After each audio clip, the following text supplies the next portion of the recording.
readers, we're going to read to you today the Pugicorn because I've brought Ralph for a little read too.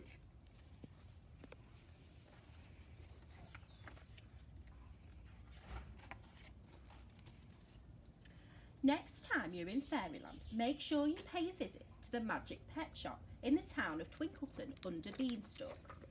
It's a truly enchanting place. There are baby dragons, talking llamas, beautiful phoenix and even cheeky narwhals. But most magical pet of all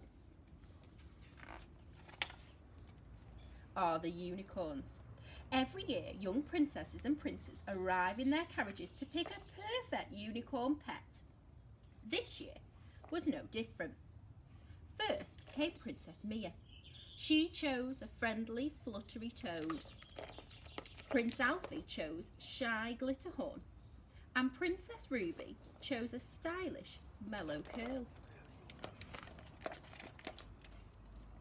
Last to arrive was little Princess Ava.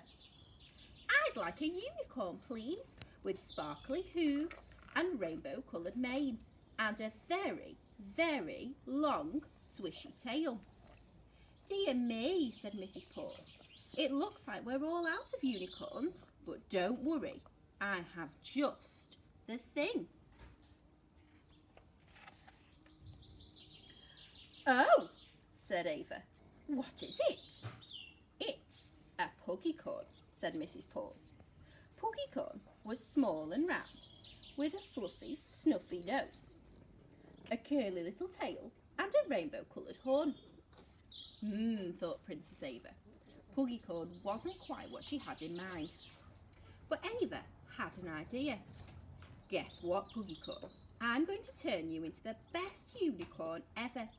You'll just need to think unicorn. But thinking unicorn didn't help Pugicorn keep up at the galloping gala. It didn't help him sit still at the fairies' garden party. Pugicorn definitely wasn't thinking unicorn on his way home from the mane and tail salon or at the Prince Party Pants pet show. And as for leaping over rainbows, no chance. You're the worst unicorn ever, said Princess Ava. I'm going to the unicorn picnic and you're not invited. So Princess Ava stomped off to the enchanted forest, leaving poor Pugicorn all alone. A little rainbow tear fell down Pugicorn's cheek. Thinking unicorn doesn't come naturally when you're a Pugicorn. Princess Ava had a wonderful time at the picnic. She ate 3 delicious confetti cakes and played unicorn hoopla. Then Princess Ruby let her mellow curls, and together they won an egg and horn race.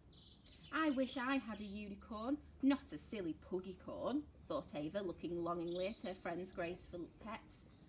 But the sun was setting and it was almost night. I think you should go home, said Ruby nervously. But everything looked different in the dark. Which way was the palace? This way, said Princess Mia, but Fluttertoes didn't want to get her dainty hooves muddy. Down here, said Prince Alfie, but Glitterhorn refused to tangle her mane in the nasty prickly branches. Through the trees, suggested Princess Ruby, but an owl hooted loudly above them and Mellow Curl swooned with shock. You see, unicorns may look dazzling and beautiful, but they're absolutely no good in a crisis. Then, just when they thought things couldn't get any worse, the panicking princesses and princes heard a rustling, snuffling sound in the forest. A monster! Shrieked Princess Ruby. What if he eats our confetti cakes? Said Princess Mia. What if it eats us? Squeaked Prince Alfie. The sound came closer and closer until... Pugicorn! Gasped Ava. Her loyal little pet had come to save them. Rainbow lights shining from his magical horn. A creepy forest was no match for little Pugicorn. Together, the princesses, the princes, and their unicorns followed Pugicorn as he led them home. Squelching slip-slop through the mud, stepping carefully over the prickly bramble bushes, and leaping wee across the stream. Safely back at the palace, Ava gave Pugicorn a tummy rub, and she even let him chew her on her second favourite slipper. "I'm sorry I tried to change you," said Ava.